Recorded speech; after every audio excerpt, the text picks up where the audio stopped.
Welcome back to Zolder. Coming up is race 2. However, before that, earlier on this week, I caught up with Belgian team boss Thierry Verheijst of Lotus Thierry Verheijst. This is Ostend.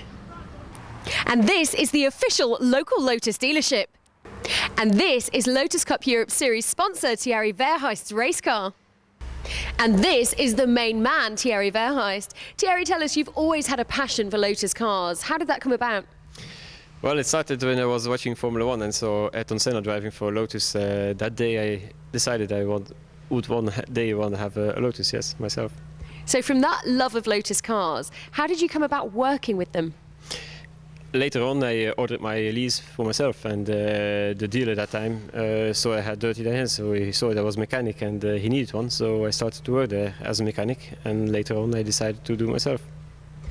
And in terms of the dealership, how long have you had that? 10 years now. We started on 1st January on 2000, and we moved to this place here 5 years ago, and I became an official dealer in 2003. I'm very proud that I can say and do everything for Lotus, and this is my life. That's why I choose only to do Lotus and not other brands.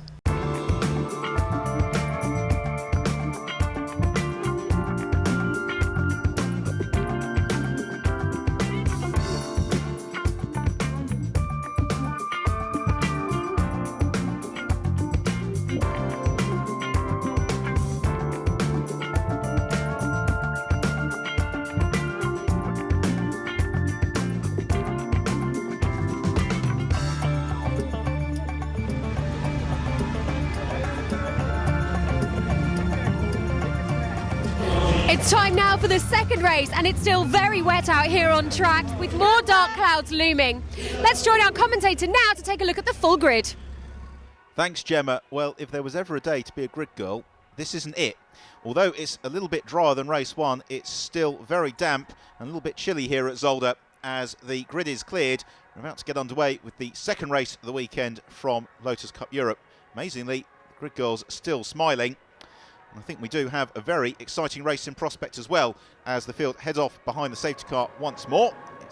Christophe Lezandre taking pole position for the second race here at Zolder, with John Walker alongside him on the front row of the grid. Steve Williams and Thierry Verheijst on the second row. Mark Fullove, who won first time out, he lines up in 9th position. 19th place, we have a gap where Gavin Kirby should be, but unfortunately the damage from his race 1 incident too severe to get repaired in time for the second race. Means that the production class battle is probably going to be between Mike Edwards, 21st on the grid, and James Knight, 24th. Expect to see them going well. Huge 33 car field with Yves Kureman once more at the back of the pack. So the safety car about to head into the pits, which means it's up to Christophe Lezandre to pace the field in the black car with the Jackson Pollock lookalike sort of front paint decals. It's a very impressively liveried machine from Boursier competition, with the orange car of John Walker alongside him, as pacing the field up to the line is Lezandre. As away they go. It's a good start from John Walker once more. It looks as if he may have got the drop on Christophe Lezandre. They're looking reasonably equal as they head towards turn 1, but Walker has got the confidence around the outside. Also a good start from Thierry Verheijst. He is there in 3rd position, and Gregory Rass, no surprise, already forcing his way up into 4th place, although Steve Williams looking to fight back as well. And Williams, in fact, it is who's going to be in 3rd position as they head into turn 2. It's Verheijst who loses out. Must have hit a puddle or something going between turn 1 and 2, because he has slipped a little bit of a way down into 6th position. Mark Fullove carving his way past Gregory Rass, looking to the inside of Steve Williams.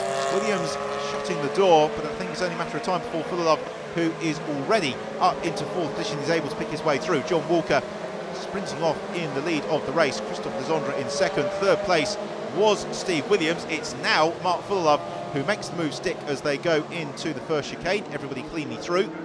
Just clipping the curb there from the 92 car of Christophe Lezandre as they go up over the crest and out into the forest.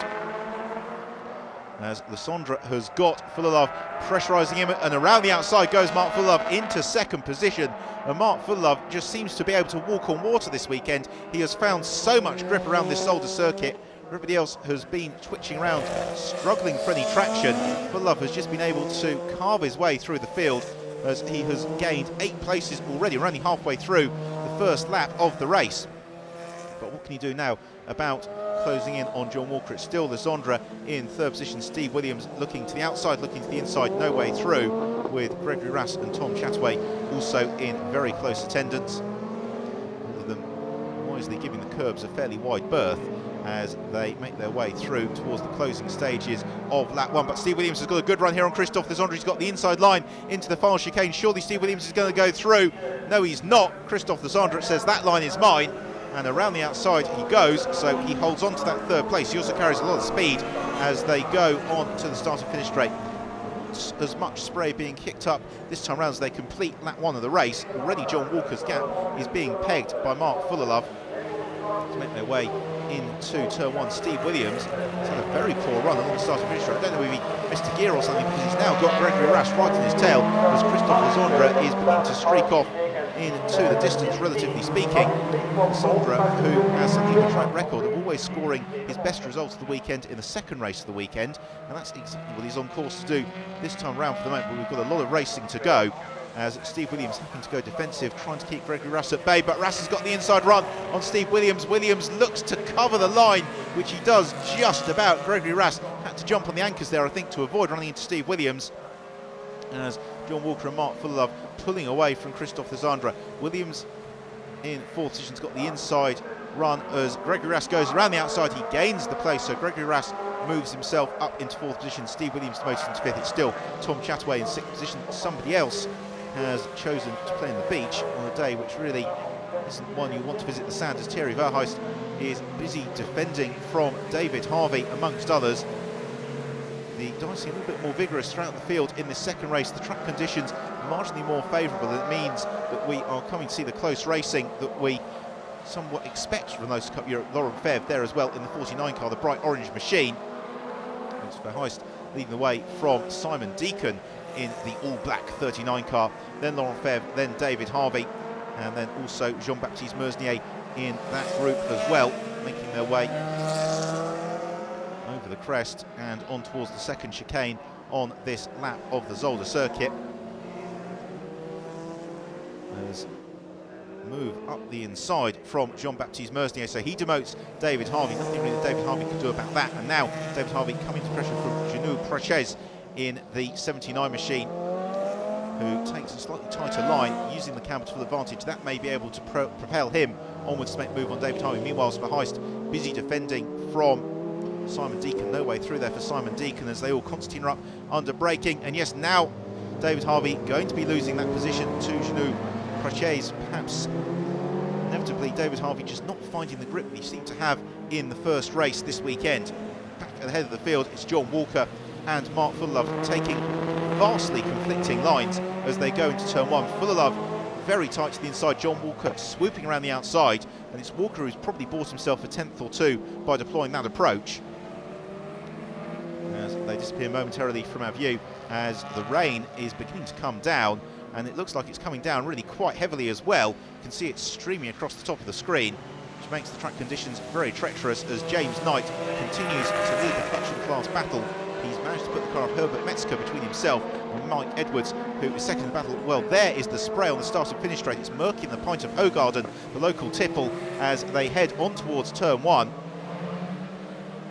As plenty of battles going on throughout the pack, but James Knight navigating turn 1 reasonably safely. It's the 21 car of Carl Vivian who is up the road ahead of him, and really for James Knight, he wants to finish as hard the order as he can overall, as well as claiming production class honours. The car of Metzger between himself and Mike Edwards. Verheist still leading the way from Laurent Febvre.